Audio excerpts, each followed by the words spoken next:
नमस्कार दोस्तों, मैं हूं कृति अटवाल। स्वागत है आपका एनपीएस बुलेटिन में। आज 10 जून की बुलेटिन में हम अपनी टीम के साथ पड़ताल करेंगे कि कौन है भारत के नए मुख्य चुनाव आयुक्त। क्यूएस वर्ल्ड यूनिवर्सिटी 2022 की रैंकिंग में भारत के विश्वविद्यालय कहाँ खड़े हैं? क्या है लद्दाख के प्राचीन व्यापार मार्ग की कड़ी के रूप में पाया गया एकमात्र जीवित शेष? अपनी नदियों और जंगलों को बचाने के लिए कैसी लड़ाई लड़ रहे हैं किन्नौर के लोग? जानेंगे ऑस्ट्रेलिया में पाए गए विशाल डायनासोर और चीन की वन चाइल्ड पॉलिसी में हुए परिवर्तन के कारणों के बारे में। आइए मिलकर करते हैं इन विषयों पर पड़ताल। लोकतंत्र एक ऐसी शासन प्रणाली है जिसके अंतर्गत जनता अपनी इच्छा से मत देकर अपना प्रतिनिधि चुन सकती है, पर केवल चुनाव होना ही इस शासन प्रणाली का अभिन्न हिस्सा नहीं है। चुनावों का नियमित और निष्पक्ष रूप से होना भी ज़रूरी है। इसके लिए एक संवैधानिक बॉडी का गठन किया गया है जिसे हम भारतीय निर्वाचन आयोग के नाम से जानते हैं। आइए जानते हैं आंचल जोशी और गुरप्रीत कौर से कि कौन है भारत का नया मुख्य चुनाव आयुक्त। पूर्व मुख्य चुनाव आयुक्त सुनील अरोरा के रिटायर होने के बाद उत्तर प्रदेश के पूर्व मुख्य सचिव अनूप चंद्र पांडे ने बुधवार को भारत के नए मुख्य चुनाव आयुक्त के रूप में कार्यभार संभाला। भारत का चुनाव आयुक्त भारतीय चुनाव आयोग का नेतृत्व करता है। भारतीय चुनाव आयोग एक ऐसी संवैधानिक बॉडी है जो चुनाव को निष्पक्ष रूप से कराती है। Former Uttar Pradesh Chief Secretary Anup Chandra Pandey took charge as the new Election Commissioner of India on Wednesday after the retirement of former Chief Election Commissioner Sunil Arora. The Chief Election Commissioner of India heads the Election Commission of India, a body constitutionally empowered to conduct free and fair elections. कोई भी देश असल मायनों में प्रगतिशील तब कहलाता है जब वहाँ समान शिक्षा और अच्छी स्वास्थ्य सेवाएं प्रत्येक नागरिक के लिए उपलब्ध हों। अच्छी शिक्षा में स्कूल कॉलेज में समान अवसर से लेकर विश्वविद्यालय तक पहुँच शामिल है। दुनिया भर के विश्वविद्यालयों की स्थिति से अवगत कराने के लिए हर साल क्वेक्वेरेली साइमंड्स विश्वविद्यालयों की एक रैंकिंग जारी करता है। इस रैंकिंग के पैमाने में academic peer review, faculty student ratio और इंटरनेशनल स्टूडेंट रेशियो शामिल है। आइए जानते हैं इस वर्ष की क्यूएस रैंकिंग के अपडेट्स के बारे में हमारे साथी प्रमोद कांडपाल और रिया चंद से। बुधवार को जारी क्यूएस वर्ल्ड यूनिवर्सिटी रैंकिंग 2022 के अनुसार 8 भारतीय विश्वविद्यालयों को विश्व स्तर पर सर्वश्रेष्ठ 400 में स्थान मिला है। भारतीय प्रौद्योगिकी संस्थान यानी आईआईटी बॉम्बे, आईआईटी दिल्ली और भारतीय विज्ञान संस्थान यानी आईआईएससी बेंगलोर शीर्ष 200 में शामिल हैं। आईआईटी बॉम्बे 177 रैंक के साथ भारत से शीर्ष स्थान पर है। इसके बाद आईआईटी दिल्ली 185वें और आईआईएससी 186वें स्थान पर है। संयुक्त राज्य अमेरिका के मैसाचुसेट्स इंस्टीट्यूट ऑफ टेक्नोलॉजी यानी एमआईटी ने शीर्ष स्थान हासिल किया। वहीं ऑक्सफोर्ड विश्वविद्यालय दूसरे स्थान पर है, जबकि स्टैनफोर्ड विश्वविद्यालय और कैम्ब्रिज विश्वविद्यालय ने तीसरा स्थान साझा किया। 8 Indian universities have found a place among the best 400 globally, according to the QS World University Rankings 2022 released on Wednesday. Indian Institute of Technology or IIT Bombay, IIT Delhi and Indian Institute of Science or IISc Bangalore feature among the top 200. IIT Bombay with a rank of 177 is best from India. It's followed by IIT Delhi and IISc. Massachusetts Institute of Technology or MIT of United States has held on to the top spot. The University of Oxford occupied second position, while Stanford University and the University of Cambridge shared the third spot. अब सुनते हैं हमारे साथी बबीता और दिया से ऐसे ऊँट के बारे में जिसे प्राचीन व्यापार मार्ग यानी सिल्क रूट की कड़ी के रूप में एकमात्र जीवित शेष माना जा रहा है। लेह लद्दाख में ऐसा एकमात्र स्थान है जहां भारत का 2 कोमड़ वाला ऊँट देखा जा सकता है। ऊँट की यह प्रजाति बैक्ट्रियन के नाम से जानी जाती है। यह भारत के प्रसिद्ध रेशम मार्ग और लद्दाख के प्राचीन व्यापार मार्ग की कड़ी के रूप में एकमात्र जीवित शेष है।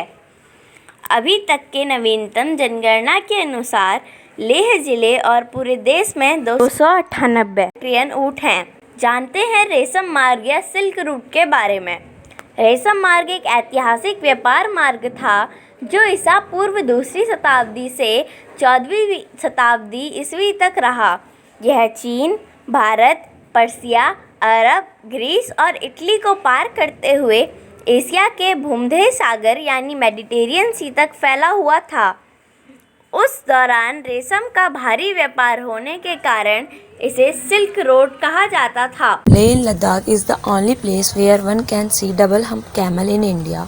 This species of camel, known as Bactrian camel, and is the only living reminder of India's connection with the famous Silk Route and Ladakh as the link of this ancient trade route. As per the latest census, there are 298 Bactrian camel in number in Leh district and whole country. Let's know about Silk Route. The Silk Route was a historic trade route that dated from the 2nd century BC until the 14th century AD. It stretched from Asia to the Mediterranean, traversing China, India, Persia, Arabia, Greek and Italy. Due to the heavy silk trade that took place during that time, it was called the Silk Road. प्रकृति ने मानव को ऐसी सभी वस्तुएं प्रदान की हैं जिनसे वह किसी न किसी रूप में लाभान्वित होता रहा है, परंतु आधुनिकता की दौड़ में इंसान इन प्राकृतिक स्रोतों को जाने अनजाने में स्वयं ही खत्म कर रहा है।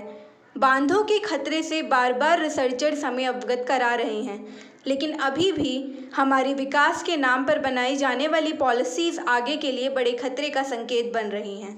आइए जानते हैं इससे संबंधित खबर हमारे साथी आंचल जोशी और साक्षी से। नोवल कोरोना वायरस यानी कोविड-19 महामारी के अलावा किन्नौर, हिमाचल प्रदेश के लोग एक और जल विद्युत परियोजना से खतरे में पड़ी अपनी नदियों और जंगलों को बचाने के लिए लड़ाई लड़ रहे हैं। घाटी के निवासी अप्रैल 2021 से सतलुज नदी पर प्रस्तावित 804 मेगावाट वाली जंगी थोपन पोवारी जल विद्युत परियोजना यानी JTPHEP का विरोध कर रहे हैं। Besides the novel coronavirus pandemic disease, the people of Kinnaur, Himachal Pradesh are fighting another battle to save their rivers and forests threatened by a hydroelectricity project. The residents of the valley have been protesting against the proposed 804 megawatt Jangi Thopan Povari hydroelectricity project over the Satluj since April 2021. जानते हैं Australia में पाए गए विशाल dinosaur Cooper के बारे में हमारे साथी प्रमोद कांडपाल और प्रकाश चंद से। ऑस्ट्रेलिया में खोजे गए एक विशाल डायनासोर को एक नई प्रजाति के रूप में पहचाना गया है और इसे पृथ्वी पर पाए गए अब तक के सबसे बड़े डायनासोर में से एक माना गया है। अनुमान है कि यह 16 से 21 फीट ऊंचा और 82 से 98 फीट लंबा है, जिसने इसे ऑस्ट्रेलिया का सबसे बड़ा डायनासोर बना दिया है। इसका निकनेम कूपर है। A gigantic dinosaur discovered in Australia has been identified as the new species and recognized as the one of the largest dinosaur ever roam the earth. It is estimated to have stood at 16 to 21 feet high and measured 82 to 98 feet in length, which would make it as Australia's biggest dinosaur. It has the nickname Cooper. चीन ने हाल ही में one child policy में परिवर्तन किए हैं। आइए जानते हैं रिया और गुरप्रीत से। कि क्या है चीन की वन चाइल्ड पॉलिसी और आखिर क्या रहे इस पॉलिसी में बदलाव के कारण। हाल ही में चीन में दंपतियों को 3 बच्चे पैदा करने की अनुमति दिए जाने की घोषणा हुई है। इस तरह चीन में जनसंख्या नियंत्रण का वह सख्त दौर खत्म हो गया है जो 1980 में वन चाइल्ड पॉलिसी से शुरू हुआ था, जिसके अंतर्गत किसी भी दंपति को केवल एक बच्चा पैदा करने की ही अनुमति थी। चीन में इस नीति परिवर्तन का कारण 2020 की जनगणना रही, जिसके आंकड़ों के अनुसार चीन में 60 वर्ष से ऊपर की आबादी साल 2010 से लेकर 2020 के बीच 1.3% से बढ़कर 18.7% हो गई। जबकि चीन में वन चाइल्ड पॉलिसी के चलते मानवाधिकार उल्लंघन और अभिभावकों द्वारा एक बच्चे की बाध्यता के चलते कई लड़कियों की भ्रूण हत्याएं भी हुई। हालांकि वर्तमान में इस संबंध में दी गई ढील जनसंख्या की वर्तमान स्थिति को मद्देनजर रखते हुए दी गई लगती है। Recently, China announced that the married couples may have up to 3 children, officially marking an end to the population control experiment that led to the strict one-child policy in 1980, under which a couple was allowed to have only one child. This policy reversal came as data from the 2020 Chinese census showed a sharp increase in the proportion of the population above age 60 to 18.7%, up from 1.3% in 2010.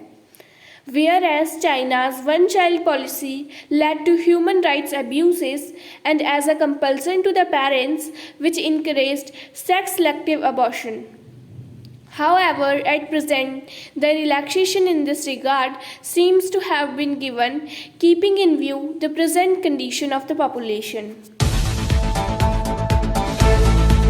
One India नामक website से लिया गया आज का cartoon हमें हिंदी के एक मुहावरे की याद दिलाता है। एक तो कोड़ और ऊपर से खाज। कोविड-19 महामारी के कारण देश में कई लोगों की बेसमय मौत ही नहीं हुई, बल्कि इसने कई लोगों को आर्थिक रूप से बेहद कमज़ोर भी बना दिया है। कोरोना के ज़बरदस्त प्रहार से जहां एक ओर हमारी स्वास्थ्य सुविधाएं पस्त हो गई, वहीं घटती जीडीपी और बढ़ती बेरोजगारी ने देश की आर्थिक स्थिति बद से बदतर कर दी है। और आज का कार्टून हमें कोरोना से पैदा हुई ऐसी ही स्थिति के बारे में बताता है। आज के लिए बस